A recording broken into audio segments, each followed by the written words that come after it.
Well, the bell has tolled. What a fabulous crowd. Welcome, everyone.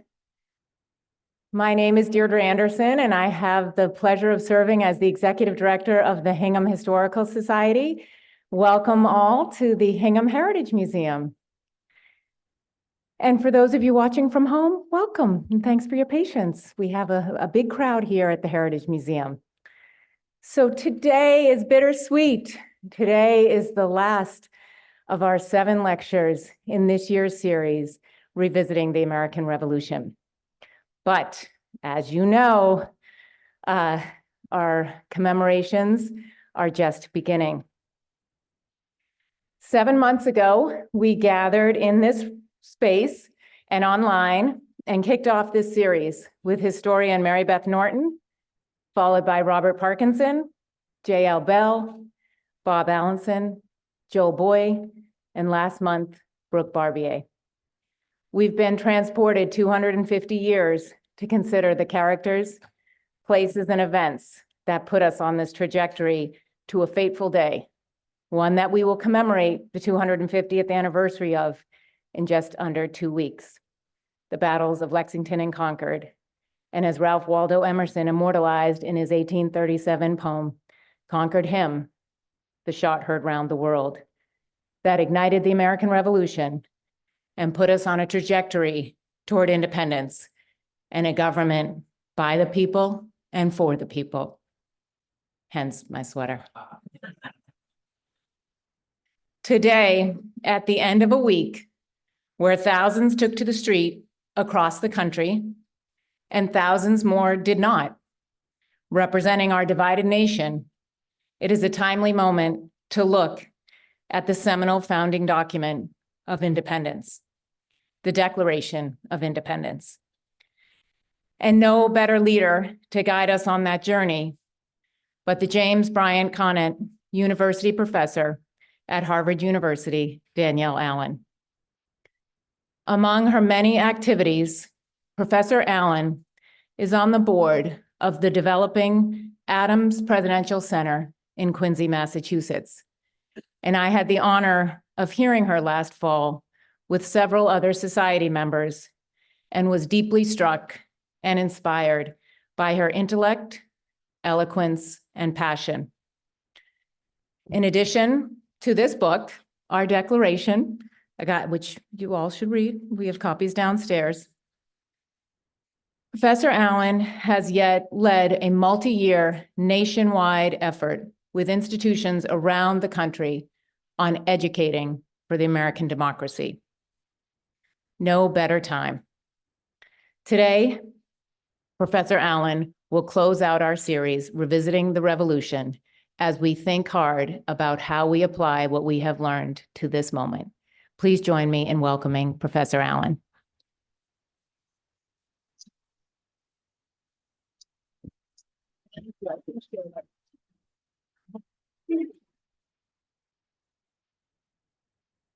Good afternoon. It's lovely to see all of you, and thank you so much, Deirdre, for the warm welcome. It's a real pleasure to be here in this beautiful space. I'm a lover of historical societies. That won't surprise you, given our topic. And it's just always a special feeling to enter into a place where people are obviously taking such meticulous care of our history. So thank you for the work that you're doing. And thanks to all of you who are volunteers and supporters of this institution. So it's a pleasure to be here with you this afternoon to talk about the Declaration of Independence. And what I'm going to do is share with you something of my own journey with the text. I've been teaching it, writing about it for, crazy to say, a quarter of a century at this point in time, which is not anything I ever expected, actually, as I was starting my early scholarly career. So I want to explain that. Why have I become obsessed with the Declaration of Independence? My hope is that by the end of this talk today, you too will want to be obsessed with the Declaration of Independence. And it is a powerful guide in our times, and I would say in all times. It's that permanence of its power that I hope to bring alive for you today. So let me back up a little bit and just introduce myself a little more fully. I am a combination of Harvard professor, as you've heard, and a democracy advocate. I do a lot of work on democracy reform questions as well as doing scholarly work. And folks always ask me, sort of, Danielle, given your many hats, what exactly do you focus on? And my answer is always simply democracy, past, present, and future, with no question mark on the end of that, as far as I'm concerned. And that is a commitment and focus I come by super honestly. So for starters, it's just a matter of my basic family inheritance. My granddad helped found one of the first NAACP chapters in Northern Florida in the 40s. That was super dangerous work. So he was taking his life into his hands in order to secure the vote. On my mom's side, my great-grandparents helped fight for women's right to vote. And I love to celebrate my great-granddad who marched with suffragettes on Boston Common in 1917. So both sides of my family have a very strong commitment to the idea that empowerment, self-government, these are the bedrock foundation of human thriving and well-being. And I was lucky to grow up in an extended family of very civically engaged people where this commitment to empowerment and therefore to democracy was really at the center of our own family's culture and set of norms. As I came up in the world, though, I discovered that not everybody had the same sense of tight connection to our institutions, to the project of self-government among free and equal self-governing citizens.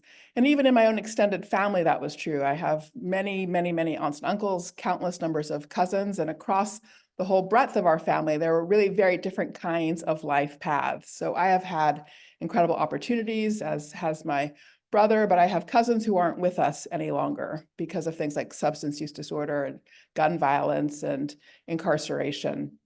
And there was a certain point in the 90s when one of my youngest cousins was in prison, and I was working very hard to try to get him an education. California had taken all education out of the prisons at the time, and so we were doing a lot of distance learning. And in that context where he was very talented, very smart young man, had a lot of potential, and nothing of real quality was available in that context. And in the struggle to try to get him education, I found myself one day, I was a young assistant professor at the University of Chicago, and I had an opportunity working with the Illinois Humanities Council to build a program, an education program in the humanities for low-income working adults. And I jumped at the opportunity because there was a sense in which it was a chance to work with students like my cousin who had fallen out of the education system, who were disconnected from our institutions. And that class, that night class with working adults, low-income adults, has transformed my scholarly journey, and it is actually what set me on my journey with the Declaration of Independence. So I'm going to tell you a little bit more about this class before we get into the Declaration itself. So the purpose of this course was to help people who had lost connection with their own education and fallen into hard times in one way or another, start putting their life back together through learning. And the idea was there were so many vocational courses out there for people, electrician certificates and carpenter's certificates and things like that. But there was little available that simply helped people find themselves as a thinking human being, essentially as a self-governing human being. So that's what we were trying to build, a liberal arts course of the same caliber for these night students who would be juggling two jobs, taking public transportation to get to class, same caliber as we were delivering to University of Chicago students in our day program. Now that produced a bit of a conundrum, a puzzle, because lots of our night students, for example, didn't even necessarily have a high school degree. So they didn't have all of the depth of previous exposure as our day students at the University of Chicago. So what to do in that context where your goal is to deliver the same quality of education, but you're starting from a different place? Our solution to this puzzle was to decide that we would only teach very short texts. We wouldn't compromise on the caliber of what we were teaching, but we would compromise on length.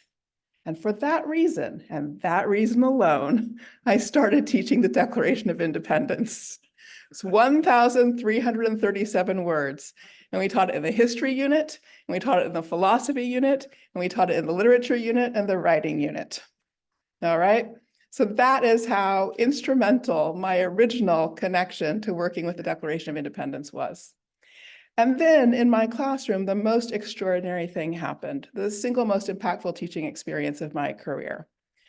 I had, in various ways, now and then taught the Declaration to my day students at the University of Chicago. And then in the night class, suddenly the text came alive. My night students understood the text immediately in a way that my day students did not. They would take a while wandering through facts and figures. When exactly was the Boston Tea Party? What exactly was the Stamp Act about? They would be putting all the context around the Declaration, but my night students went to the heart of the text. Because the text at the end of the day is simply a story of people who are trying to change their lives. And all of my night students were trying to change their lives. So they understood instantly that the core of the Declaration of Independence is a story of human agency. It starts when in the course of human events, people are surveying their circumstances, trying to understand and diagnose them. They move from a diagnosis to a prescription about what they're going to do. They determine the action, they commit pledging their lives, their sacred honor to one another, a mutual commitment, and then they move forward into action. That's it. I just gave you the Declaration. You don't need any more. Okay. And my night students understood that instantly because, as I said, they were trying to change their lives. And there they were in the city of Chicago, also dissatisfied with various things that the city government was doing, dissatisfied with the way opportunities around housing and transportation were fitting together and the like. And suddenly they had a vocabulary for thinking about it, a vocabulary for understanding their own role as agents in the work that we do together in our communities to shape our lives, a life that we share that isn't just something that one or another of us has separately from everybody else. So what I want to do for you today is give to you the same thing my students gave to me, which is really the kernel of the Declaration. So we'll spend some time doing that, spend a little time then reflecting on how that kernel does help us think about our current moment. And then lastly, I can't move past the Declaration of Independence. I can't spend time with it without coming to the Adamses as well and their important role in its development and in its meaning, a meaning that matters for how we think about it today. So to come to the kernel of the Declaration, I'm just going to ask you to join me in reflecting on the all-important second sentence. And I'm sure many of you know it. We hold these truths to be self-evident, that all men are created equal. They are endowed by their Creator with certain inalienable rights, that among these are life, liberty, and the pursuit of happiness, that to secure these rights, governments are instituted among men, deriving their just powers from the consent of the governed, that whenever any form of government becomes destructive of these ends, it is the right of the people to alter or to abolish it, and to institute new government, laying its foundation on such principle and organizing its powers in such form as to them shall seem most likely to affect their safety and happiness. Now, who remembered it was that long, that sentence? That is one sentence. That is the full sentence. We have a very bad habit of stopping after pursuit of happiness. Now, let me just tell you a little bit more about this sentence because I consider it the single most profound and most efficient expression of what citizenship is. All the lessons we need in our K-12 educational system, all the lessons we need when we're thinking about our own actions as citizens are packed into that one very long sentence. It's a syllogism, what philosophers would call a syllogism. That's part of what makes it so long. So a syllogism consists of several premises that lead to a conclusion. That's actually what self-evident means, when you have premises that logically entail the conclusion. So the first premise is we all have some rights. We're all equal in the sense of having rights. And there's some examples of those rights: life, liberty, and the pursuit of happiness. And I'll recite the sentence for you again when we get to the end, and you'll recognize that it's not a complete list of rights. We're all endowed with rights, among which are, and then there's 3 examples. So right there in the beginning of the sentence, we have an invitation to think about what are the rights that we are all endowed with equally. That's the first premise. We all have rights. Second premise is that governments are instituted to secure those rights on our behalf. There's a quiet implicit premise that you have a right to to protect the thing that you have a right to. So then you get to the conclusion: when governments are not securing your rights, there's a right to alter or abolish them in order to deliver that securing of rights. So people have rights. Some examples are we develop governments to secure rights, and then we have the right to change government if it's not doing its job. That's the structure of that sentence. I said it is a theory of citizenship, and so it is, and I will elaborate that for you in a moment. But what you should also notice, as you hear me articulate the logical structure, is that it's expressing the right to revolution. That is itself sort of philosophically significant at that point in time. People like Locke had articulated right to revolution and so forth, but it hadn't yet fully crystallized as something that people believed in. So the Declaration of Independence was an important moment for bringing that right home. But even more importantly, from my point of view, is again the story of citizenship in it. And what is the story that it tells? It tells us a story about connecting our individual pursuit of happiness to our shared safety and happiness. So I want you to listen to the sentence once again, listen to where it starts and where it ends, and listen for the word happiness, okay?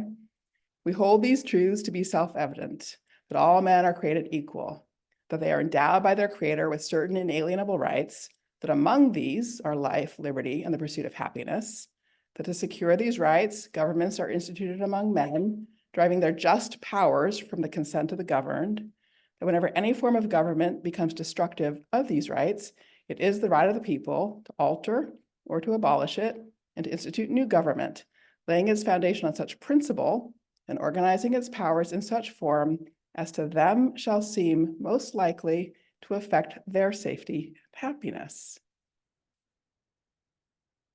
Yes, the general welfare. The we the people statement of the Constitution and the commitment to general welfare of the Constitution is the same as that idea of our safety and happiness. That phrase is actually the 18th century translation of a Roman idea that in Cicero's words, salus populi suprema lex esto, let the health and well-being of the people be the supreme law.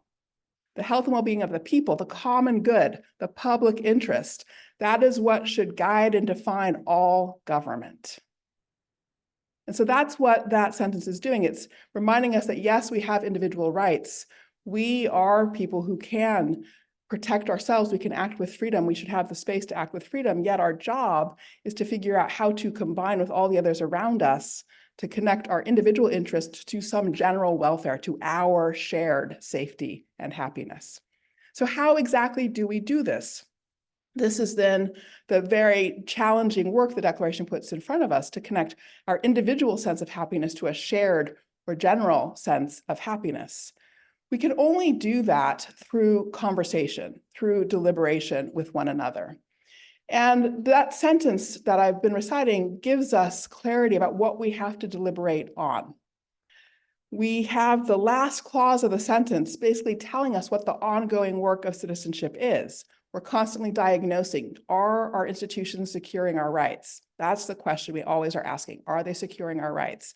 And they, at that period of time, asked questions about the fact that the legislature was not allowed to assemble any longer in a convenient location. Their legislature couldn't function appropriately. Their judges were being made dependent on the will of the king because of structures of payment and things like that. That was inappropriate. They wanted their judges to be independent. They were looking for all the specific things that seemed to them to violate their basic rights as Englishmen, as they understood it at that point in time. So they always had a diagnosis running. I know what my rights are, and I'm going to diagnose whether my rights are being secured. And so after that diagnosis, if then you find that your rights are not being secured, the job, they say, is to lay the foundations, to alter the institutions and lay the foundations of that alteration on principle and to organize the powers of government in such way as seems to us, the people, most likely to affect our safety and happiness. We have to lay the foundation of new government on principle. We have to be able to understand our values and core commitments. That is what the expression of human equality is about at the top of the sentence. The first work is really digging into those principles, digging into the question of what those basic rights are. Why do they matter for human beings? What is the picture of human well-being that is at the heart of this idea that if we protect our freedoms, if we protect people's ability to pursue their own life paths, we are actually protecting the general safety and happiness as well. What principles are at stake? And then we have to figure out how to organize the powers of government. And that's all the work of constitutional theory. Lots of times we think first we had the Declaration of Independence and then we had the Constitution. That's actually not how it went at all. If you read the Declaration, and I encourage you to take time to go back to it, after the statement of principle that we're currently reflecting on, there's a long list of grievances. Many people skip reading the grievances. I will acknowledge that. I'm going to encourage you not to skip the grievances. The reason not to skip the grievances is because there's constitutional theory built into them. The first set of grievances are complaints about violations to the treatment of the legislature and legislative powers. The next set are about violations in the use of the judicial branch or the relationship to the judicial branch. There wasn't a branch at the time, but the judicial powers. Then the next set are about abuses in the use of executive power. So the point is they had clarity about how to organize the powers of government in order to protect rights and secure space for self-government for free and equal self-governing citizens. No surprise that they had clarity because they were trying to answer that question practically at the time. They didn't decide to have a revolution and then figure out what to build. They had started writing constitutions for their state governments already. The first to go was New Hampshire, January of 1776. By the time they got to July, 5 states had already drafted constitutions, and more were to come later that summer. So they were well on the road to understanding that if you're going to have free self-government, you do actually need to think about separating powers. You do actually need to think about how to maintain what they called in their vocabulary Republican safety, keeping elected officials accountable to the people at every turn, accountable to the people, not accountable to their own cronies or fellow members of the elite or something of that kind. And they had figured out institutionally how to achieve that, but they didn't have a single once and for all answer. They had experiments across all of the different colonies. The constitutions of that time period of 1776 are an amazing set of different experiments. Pennsylvania had a unicameral system. They had by far the most democratic structure. Other states had a bicameral structure. So they were trying out all kinds of things in that year. But that's what it means to organize the powers of government. And so in that sentence, when it tells us, the job is to figure out how to understand we have individual rights, but we're connecting them to a shared sense of safety and happiness, we do that by digging into the core principles of human well-being and human flourishing, and by thinking about how to structure and organize power. That's what the work of civic life is. That is what has to be at the heart of civic education. Now, there are a few other things, though, that I still want you to recognize about what the text is teaching us there. Again, when we are invited to lay a new foundation on principle and to organize the powers of government, the sentence concludes by saying that we should do this in such a way as seems to them or to us or to the people most likely to affect their safety and happiness. That phrase, most likely, is perhaps one of the most important phrases in the Declaration. All we can do is make probabilistic best guesses at what is most likely to affect our safety and happiness. There isn't some once and for all answer that's pre-approved, take it down from the bookshelf somewhere, you know what it is. Rather, we have the job together as a society of constantly judging what is most likely to affect our safety and happiness. And precisely because the job is to judge constantly, we can also be sure we will routinely make mistakes.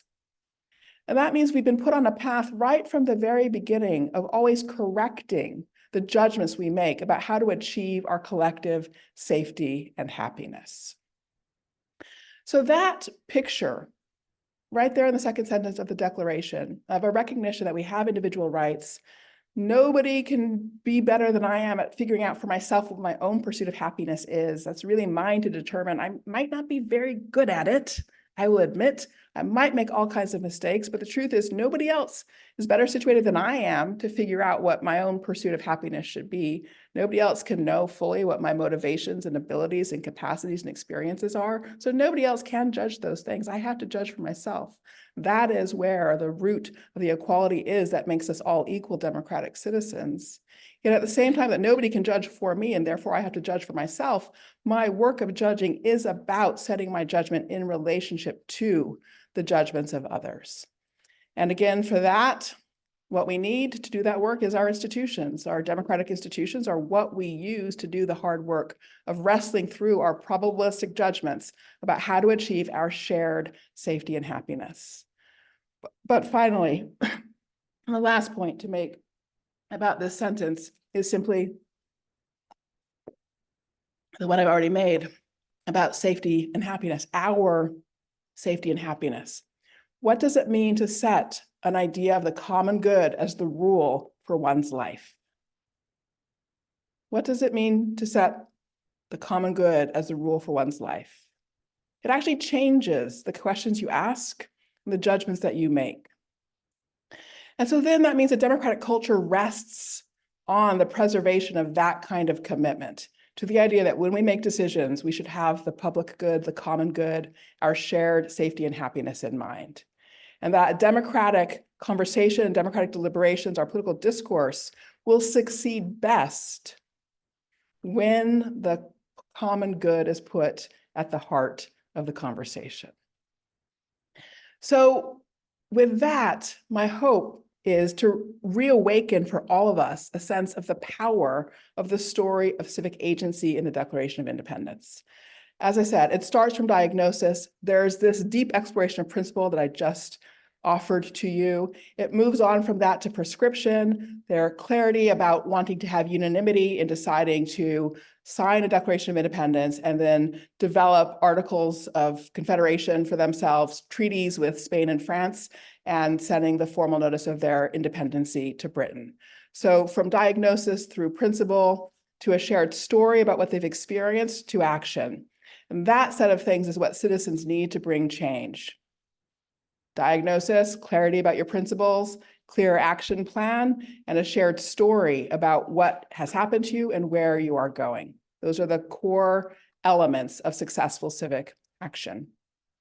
Now, how does this all matter for our times? Our times are really complicated, really hard and turbulent. And what I want to do to reflect on the power of the Declaration in this kind of moment is actually take us to a different time and place. Prague, behind the Iron Curtain in the 1960s and 1970s. And you may remember one of the early presidents, Václav Havel.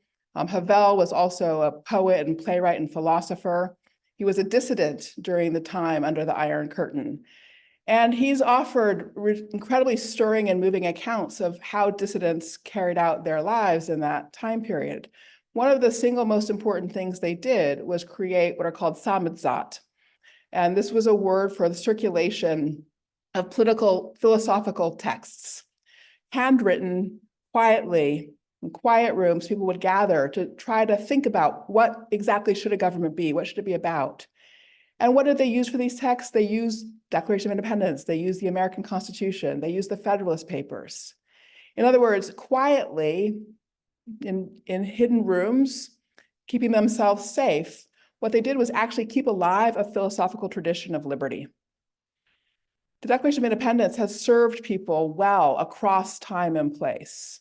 The ability to think through what it is telling us about what we are worth as human beings, about what we deserve as human beings, is necessary for a culture of self-government. So I would encourage you to think about the Declaration actually as a source of inspiration and learning for everybody who's trying to think their way through when do they want to take an action, or when do they want to comment, or when do they not want to, and what standards would we use for actually judging the events that we see around us. It really can serve as a text of that kind. Now, I said I also wanted to talk about the Adamses, and I want to bring them into the story because at the end of the day, the philosophical heart of the Declaration, we truly owe to them. People think it's Thomas Jefferson. But I'll tell you, the thing about Thomas Jefferson is there are many things one can learn from Thomas Jefferson, but one of them is how to get credit for something. Right?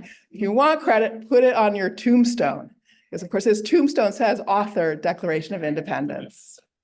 It was a joint effort, a group writing process. So in the spring of 1776, the two people in Philadelphia at Continental Congress who were most influential on the process were John Adams and Richard Henry Lee. Adams from Massachusetts, Lee from Virginia. And they both understood, they were from the two biggest and most important states. They understood that if they could unite Massachusetts and Virginia, anything was possible. Everybody else would start to turn around whatever coordination those two colonies achieved. And Adams and Lee in the fall of 1775 had started trying to answer the question of What kinds of constitutions should we design? And what basic principles should we be using to articulate what we're doing? It's Adams who gave us the language of happiness I've been asking you to pay attention to, not Jefferson. Adams wrote consistently about happiness as the end of government, as it is also the end or purpose of individual human beings. He also drafted a version of the Declaration of Independence for Massachusetts in January of 1776. It was a genuine first draft of the text. A lot of language that is in that January text is in the final declaration. He and Lee were two of the busiest members in Congress in the spring of 1776. When Adams went back to Philadelphia in February for the second half of that session for that year, he wrote out a to-do list for himself. It had something like 17 items. The 14th one was Declaration of Independency. He's the only person who got to Congress with Declaration of Independency on his to-do list. All right, so that's how much he was thinking about it and moving it forward. So then that spring, as Adams and Lee were moving the politics forward, they started getting colonies to develop constitutions. They knew they were getting to a place where the moment was coming for actually putting the question about independency. And so they did that in Congress in June, early June, June 6th. Congress wasn't ready to vote on independency yet. They wanted a standard of unanimity for that vote, and not every colony was in agreement yet. So they gave themselves a month and said, okay, we're going to use this month to write the preamble for that Declaration of Independency. That's what they did for every resolution they passed. They would always then set up a committee to draft a preamble for that resolution. So in this case, what happened next was that Adams was on 1 million committees, all right, because he was so busy. He was one of the senior members. Jefferson, younger, considerably younger, wasn't on very many committees. He also wasn't very sociable, so he had a lot of spare time. Also, Adams admired him as a writer. So the way the committee structure worked was they would vote for who would serve on any given committee, and whoever got the most votes was the chair. So Adams worked the hustings in the background and got Jefferson elected as chair of the drafting committee. Adams was the second person elected, then Franklin, then Roger Sherman of Connecticut, and Robert Livingston of New York. So they really did work as a committee. Adams and Franklin made significant contributions, but the intellectual architecture of the Declaration actually comes from Adams, not Jefferson. Jefferson gives us, for sure, the eloquence of it, but the intellectual architecture Adams had been working on for a year. So why does that matter? It matters for a couple of reasons. The first has to do with slavery. By the time we reach the spring of 1776, there is already a fight among the colonies about slavery. In the fall, the British royal governor in Virginia had decreed that any slave who left a plantation, escaped, and fought for the British would be free.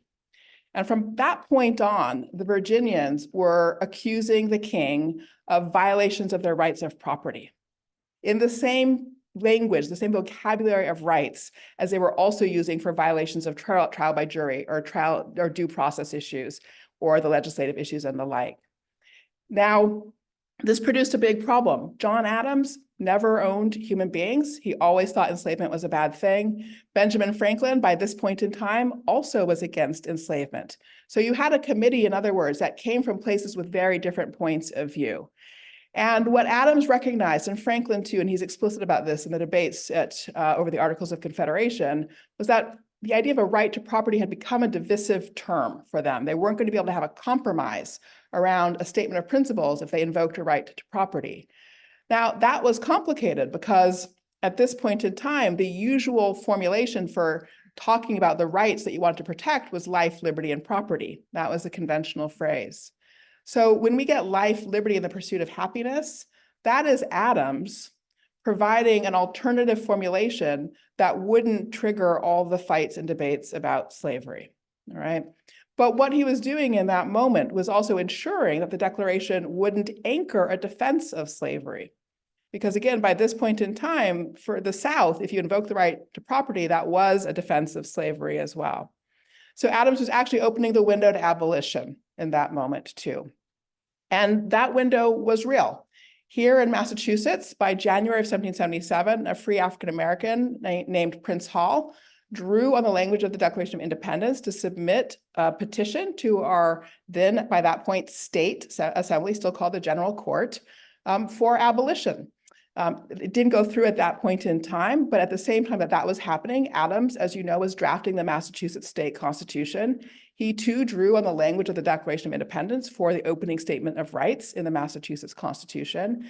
And then in 1783, before the end of the Revolutionary War, the Supreme Court, the Supreme Judicial Court in Massachusetts, on the basis of Adams' language in the Constitution, declared enslavement illegal in Massachusetts. So much of our country has lost sight of the important history that enslavement was abolished in actually both Massachusetts and Pennsylvania before the end of the Revolutionary War, right? So it wasn't just an issue that emerged later. It was an issue that had emerged already then at that point in time. And Adams provided the intellectual architecture to make that possible. So that was his major contribution. The major contribution from Abigail is slightly different in kind. So Abigail, as you all know, because she was basically born, but a few blocks away, something like that, pretty nearby. She herself was an incredibly intelligent, well-educated, literate, philosophical woman. The language about the course of human events is a navigational metaphor, a sort of ship metaphor. It actually has various Shakespearean resonances. There's other Shakespearean elements in the Declaration. Abigail was constantly quoting Shakespeare in her letters to John, so she was sort of a source of that. You can hear her voice in a lot of his public writing. And she also was very devoted to the idea of self-government and republicanism. Getting rid of a monarch and being a place where free and equal citizens could rule themselves. She was frustrated by the pace at which the men in Philadelphia were pursuing things. So she was constantly writing letters to John saying, get on with it already. What are you waiting for? Why haven't you declared independence yet? And in addition, she took the time to comment on the specific substance of what was being proposed. So, and I'm sure you all know her famous Remember the Ladies letter to John. But there's more to be said about that letter because there's actually an exchange between them, which was really telling and revealing. And also it was a moment where Abigail herself made an important philosophical contribution, one that we are still realizing to this day, still trying to make good on. So as you know, Abigail asked this question about, what about the ladies? Where do they fit here? And John's answer was that, look, the principles apply to everybody. And he actually gave this answer as well when people wrote to him about where did working people fit in, working men, and where did, in the vocabulary of the time, free Negroes fit in. So he got lots of people ask these questions. And his answer to everybody was the same. The principles apply to everybody, these ideas of rights that we should protect people's individual flourishing. But, he said, we will, with regard to the powers, reserve our masculine system. Right? That was his phrase, that they would maintain their masculine system for organizing the powers of government. Now, in that answer, what you can hear is that same structure as I was talking to you about in that philosophical sentence in the Declaration, the idea that you have a foundation of principle and then you also have to figure out how you organize the powers of government. So the foundation of principle was that everybody has rights and we're going to protect everybody's rights. And then there's the question of how you organize the powers of government. And Adams and all of his colleagues were separating those two ideas, that everybody could have rights, God-given rights, but the question of who would have power and how that would be used was a different question, a separate question. They were going to organize power by putting it in the hands of men with property, right? So essentially what they were saying was that you could have what scholars have called a paternalistic structure of government, and through that deliver protection of rights and safety and happiness for everybody. Now, Abigail wrote back to John and she said, well, look, husbands have had a long track record of having power over wives and basically using it in a tyrannical fashion. She used the word tyranny in that part of the letter. So she said, well, we'll give you one more chance. But if, once again, the husbands are using their power tyrannically with regard to wives, then we women will have to foment a rebellion for voice and representation. So that was a super interesting moment in her letter, this explicit phrase, foment a rebellion for voice and representation. What Abigail was saying in that moment was that you can't separate the question of whose rights are protected from the question of who has a share of voice and representation or a share of power. In other words, she was communicating absolute power corrupts. You can't actually deliver on the principles articulated in the Declaration of Independence unless you put power, voice, and representation in the hands of all. If all are to be protected, all need a share of voice and representation. That was a philosophical contribution by Abigail at that point in time. And it really is that philosophical contribution that we're still working out as we try to understand with our institutions, what does it mean for everybody to share in voice and representation? But it was that discovery of Abigail's that has been at the heart of the adaptations and changes over time. So she was putting on the table right at the beginning the idea that some of those judgments about the safety and happiness of everybody had gone wrong and would require correction. And the specific correction that she proposed, again, was that all would need to share in voice and representation. The reason to share about the importance of the Adams is not just because they are ours and their story is here, but also to help you see that the Declaration has always belonged to everybody. Lots of times these days when people introduce the idea of the Declaration of Independence, the first thought people will have is, well, wasn't that written by Thomas Jefferson? And wasn't Thomas Jefferson a slave owner? And so doesn't that mean it's not really relevant to everybody? To the contrary, from the beginning, Adams, both of them, John and Abigail, in their different ways, were crafting a vision of what this country could be that was for everybody. And the Declaration of Independence is a text that expresses that and was used to advance that cause from the very beginning. So I hope that you can embrace the Declaration of Independence wholeheartedly, that you can find in it a true guide for thinking about your own role, values, standards for what a free society should be, and share it with others with an easy and comfortable heart. That's my hope for you. Thank you.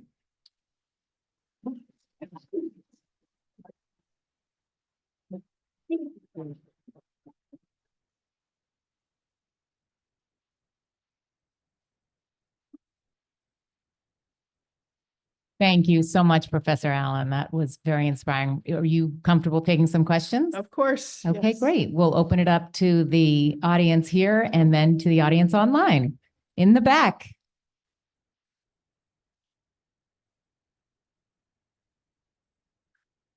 What an important and fascinating talk. Thank you very much. Sure. Thank you, Jeff. And your book, Cuz and Our Declaration, are profound and affecting. Thank you. My question is, if you could go back to that period and talk to one person and ask questions of that person, who would it be? Oh my gosh. And what would you ask? I'm only allowed to have one person. You can have as many as you want. It's funny, you know, I mean, I have to admit my answer to that question changes over time. And I will share, so I've actually just finished, literally like 2 hours ago, writing a biography of a British politician, the third Duke of Richmond, whom you won't have heard of because he was really secret in his political activities in Britain for the most part. He was the first person in Parliament to propose universal manhood suffrage, so voting rights for all men over the age of 21, which he did in 1780 at a point when the British electorate had 5% of folks voting. And of course, Britain didn't get there for another 120 years. He had the bad luck that at literally the same moment he stood up in the House of Lords to make this proposal, 15,000 angry anti-Catholic activists stormed Parliament and roughed up members of Parliament. So it wasn't really a very good day for making a case for voting rights. So at any rate, something he did, he was Thomas Paine's first political patron, actually, which hasn't been known before. Thomas Paine was a tax collector in Lewis. The Duke got him that job so he could be nearby and write secret speeches for him. And together they wrote secret newspaper articles that were really very aggressively against King George. So at any rate, the point is just that I suppose what I would like is probably to have a sit down with both of them at the same time, because also by the end of their lives, they'd become bitterly opposed to each other. And I still don't know exactly when things went off the rails for them. So that's not what you were expecting, I'm sure, but I'm very curious about that. Any other questions here in the room?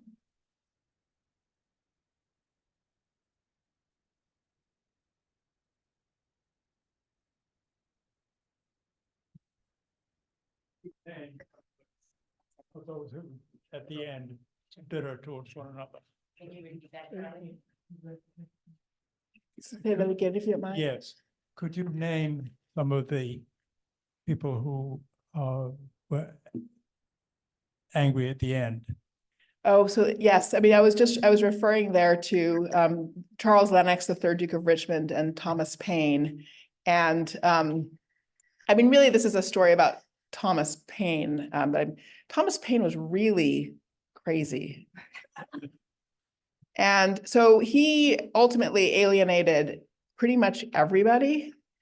I mean, no, he's an astonishing character. Anyway, I have very complicated feelings about Thomas Paine. So he was hugely important. Common Sense, as you know, that essay changed the dynamics of the movement to independence. It hasn't been known that he was also generating a huge amount of radical efforts in England in the 1760s before he came to America, actually. He had a whole secret life. And he always depended on wealthy patrons, and he always resented the fact that he had to depend on wealthy patrons. And that resentment seems to have fueled various kinds of bad behavior. That meant that George Washington, admired him tremendously, did a huge amount for him, and then, would not speak to the man, sort of just was completely offended by him.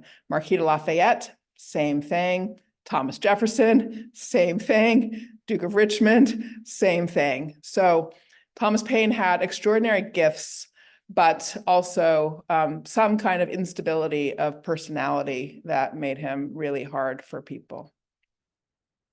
I have a question. First of all, I want you to confirm for me if my recollection is correct, that there was a large paragraph about slavery in the first draft. Yes. Was that attributed to Adams more than Jefferson, or? Great question. No, it's a fantastic question. So yes, and I because of time, I didn't go to that as well, but yes. The first draft of the Declaration, which was submitted to Congress, was about 25% longer than the final version. So Congress cut 25% and added some things too. So it really is a piece of group writing. And the part of what got cut was a lengthy paragraph criticizing King George for the continuation of the slave trade. And it's especially interesting because the critique is that the slave trade is violating, quote, the sacred rights of life and liberty of a distant people in Africa. So the same vocabulary of rights is applied to Africans who are being transported as the colonists claim for themselves. And Adams surely contributed to that, all of it, Franklin as well. I think that was a kind of group view. It is also consistent, though, with Jefferson's views, which has thrown people off for a while. So Jefferson did actually think enslavement was bad and a problem, didn't see a good way of getting out of it, to the degree that he thought there should be an effort to get rid of enslavement at some point in time. He wanted that to be achieved via deportation of African descendant people back to Africa. So he essentially really was the first person to conceive of like a separate but equal approach to protecting rights for people. I was wondering if you could talk a little bit about the remaining people on the committee, because there's an awful lot written about Adams and Jefferson's relationship because they lived so long, and they could control the message, so to speak. But the other three don't, Franklin gets some play, but the other ones don't get much dialogue. Were they influential, and how did they feel about it years later? Did that ever get explored? That's a great question. So Roger Sherman was from Connecticut. He was a Puritan. He was a very strict Puritan. That's what he's mostly famous for. And Robert Livingston was a New Yorker, wealthy, commercial man. And Sherman and Livingston probably didn't play that much of a role in the committee, in all honesty. So they don't come up in the record just because they probably didn't play that much of a role. So they signed off on the final draft, basically. But so it really was a three-person job, ultimately. So.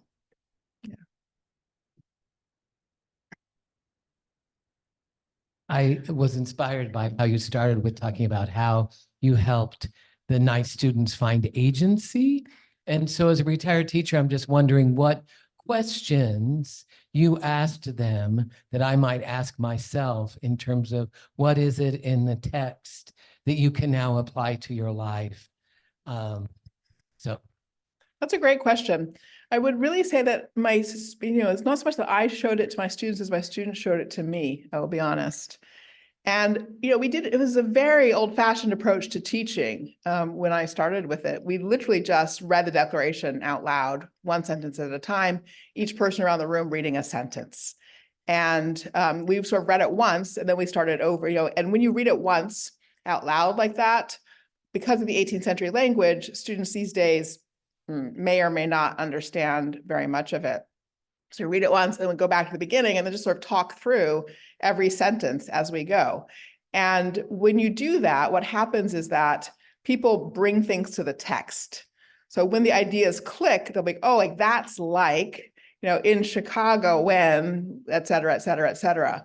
And so you find that because the text itself is structured, literally, just the structure of the text just walks a person through the steps you need to diagnose your circumstances, reflect on the values that should motivate your decision-making, figure out some steps you want to take, and then figure out what kind of commitment you need to make.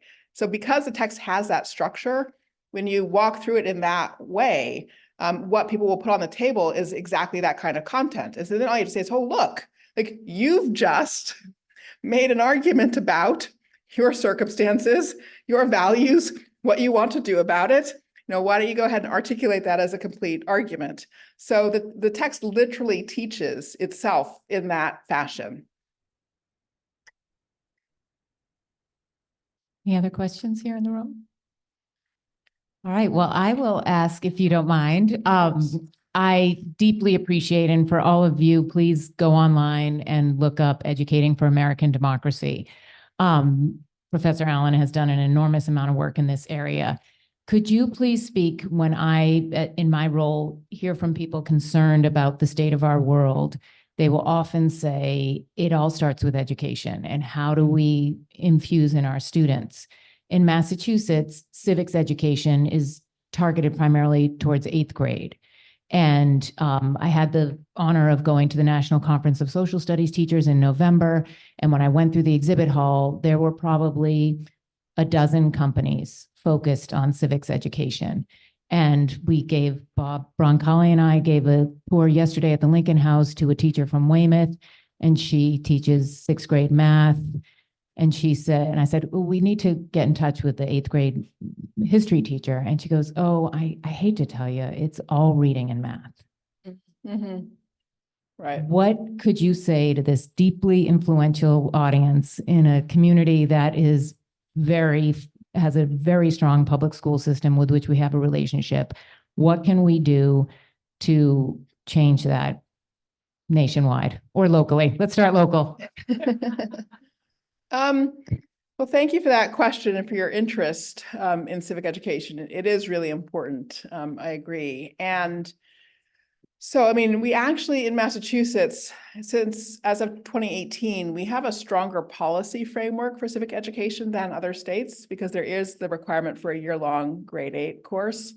So I'm sorry if your teacher in Weymouth had that answer about Weymouth. So I would wonder, I would be asking questions in that case. Well, what is Weymouth doing for grade 8?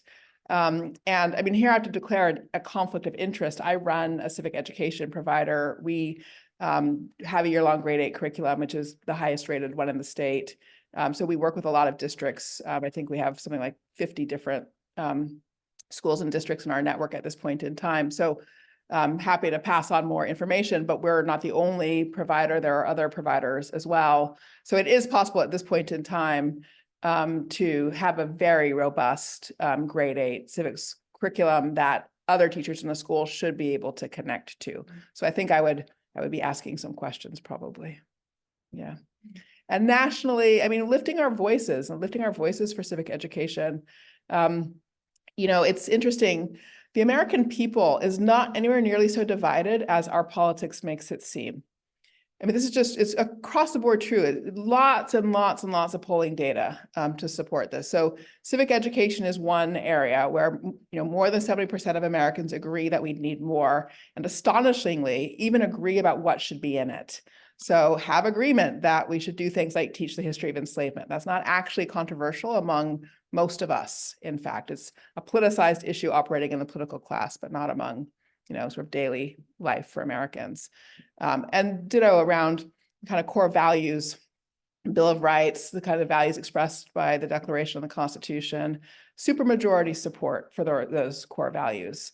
And so that's where, really learning how to build bridge building coalitions that are anchored in some of those shared values, I think is an important step, even if one's doing that locally, like whether one's doing it locally or helping one do it nationally. That's what it has taken for us to do the civic education work. We built a huge coalition, 300 people from around the country, diverse in every dimension, including viewpoint, in order to answer the question, what should be taught in K through 12 civics education?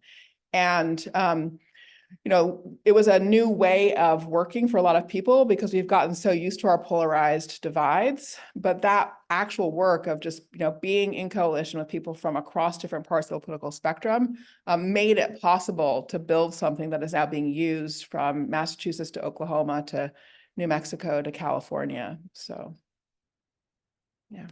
Thank you. So, Any other questions? All right, thank well, you so much. we have a few gifts for you to say thank you so much in what I'm sure is a very busy spring for you to come to Hingham and close out our lecture series. So I'll get around this side. Sweet. Oh, thank you. Thank you, Deirdre.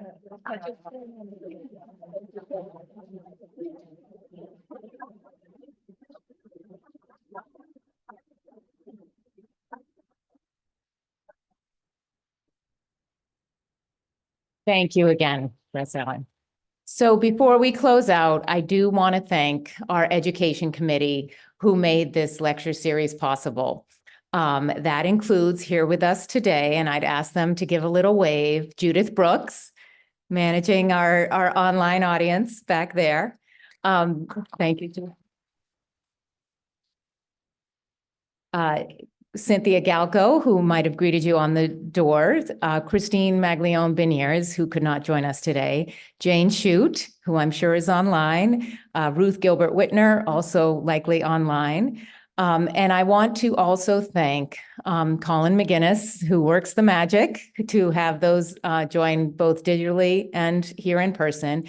And also today, for the first time in 7 years, if you can imagine, we never once took beautiful photographs of all of you and our speakers. So thanks to my dear neighbor, Agla Ruth, who took our photographs today. Thank you.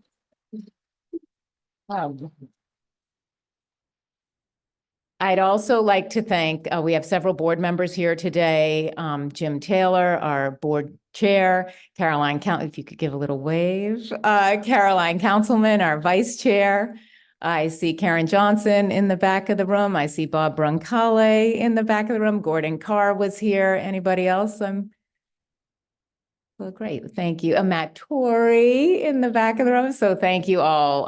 The board members, I have been very busy with our upcoming Rev 250 events with our board. So I thank them all for taking part of their Sunday. And speaking of, in addition to our gratitude, I have some gifts up here for our committee.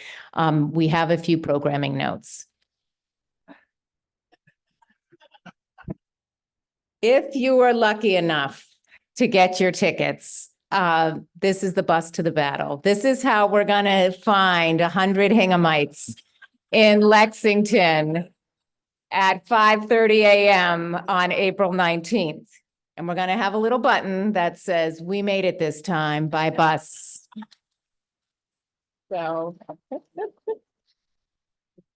So for those of you who are not able to join us at 4 a.m.